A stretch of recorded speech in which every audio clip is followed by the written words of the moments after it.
有些网友啊，就是说还是要设身处地的为别人想一想啊，别人为什么要去这么做，为什么会这么考虑，那不是没有道理的。没有人想会亏待自己。Hello， 大家好，我是王秋裤。那么之前呢，拍了很多我爸妈南翔新家的视频啊，像有的网友呢说什么赶紧赚钱，过2年把郊区南翔的房子啊再卖了，再把爸妈再给他们买房子住到市区来。还有的网友呢说什么应该让我去住南翔的房子，让我爸妈还是住回市区那套老破小。还有的网友呢更夸张啊，说什么现在上海的年轻人怎么都这样子，不努力还啃老，把父母呢都赶到郊区去住，自己呢住市区的房子。那么这期视频呢，我就来简单的做一下回应啊，真的不是有些网友想的这么简单的。那首先先回应第一条评论啊，叫我赶紧赚钱，过2年把郊区房子卖了，再买到市区来。哎呀，真的是，我觉得说这种话的人啊，家里肯定是百万富翁啊，百万富翁还不够，至少是千万富翁级别的。你要知道，我们现在上海市中心啊，哪怕是市区，这个房价都是相当厉害的。那每家人家的这个经济状况啊又不一样，所以呢，我觉得也不要去一概而论嘛。你们想买市中心的房子啊，你们和父母买在一起，那就你们去做就行了嘛。那你不要去强迫别人，生活又不是攀比了，日子只要过得充实啊，配套什么也还过得去。那么符合自身条件的情况下呢，我觉得也都是可以的。那你自身条件一般的情况下，你非要去买不符合自己经济条件的房子，那这样活着我觉得也挺累的。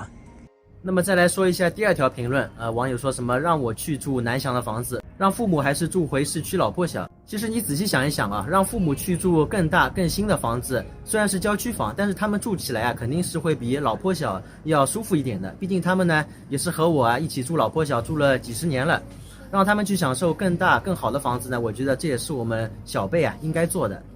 另外再加上如果我去住南翔的话，这个离上班的地方啊还是蛮远的，肯定不如我从市中心出发近啊。所以说我觉得有些网友的思路啊可以更开阔一些吧。我觉得年轻人啊其实更应该住市区，毕竟市区呢晚上还有什么夜生活之类的啊，年轻人也可以出去玩玩。而且南翔那边的配套我觉得一点也不比市区差，该有的都有，想吃什么吃什么，想买什么买什么。如果你想到市区来呢也很方便啊，几十分钟地铁就能到了。所以呢我觉得根本不存在说什么住到郊区就像搬到了深山老林这种说法啊。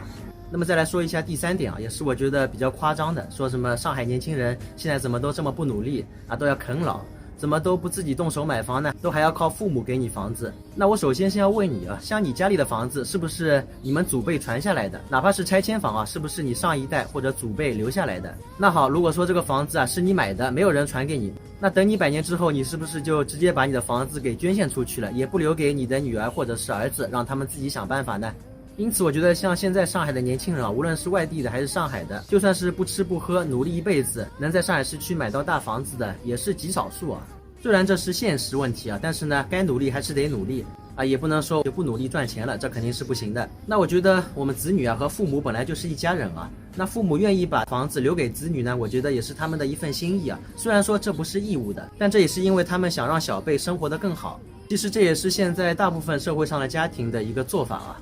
其实你在网上数啊，那像你父母的房子呢，很多也都是爷爷奶奶或者是外公外婆留给他们的，那你能说你的父母也不努力吗？那么回过头我们再来说说网友很介意的郊区啊，大家对这个郊区的看法啊真的是太大了。有些网友啊，我只是说有些网友啊，还是少部分的。那上海其他郊区的地方我不熟悉啊，但是我爸妈南翔那边啊，我觉得真的是蛮好的，什么配套的都有。像之前我也拍了视频了，问我妈那边生活的怎么样，她生活的也是非常开心啊。可能前2周啊还会回到市区过来住2天，之后呢，现在基本上都不回来了，非常适应南翔那边的生活。在那边早上逛逛古公园、老街啊，吃吃小笼馒头、南翔小笼。晚上呢，周边还有很多健步道啊，可以去散散步、走走路。那边的绿化也是非常的多，对自己的整个身体啊、心情都是有一个很大的舒畅。所以我觉得这个视频呢，我就想说，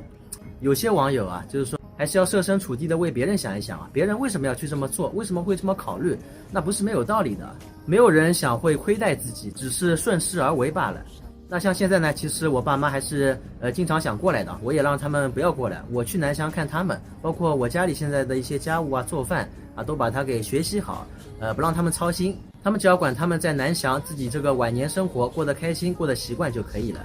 好了，那么今天的视频呢，就先说这么多吧。那么大家觉得我说的有没有点道理呢？也可以在评论区告诉秋裤，喜欢秋裤的也可以点关注、点个转发。我们明天的视频再见吧，大家再会。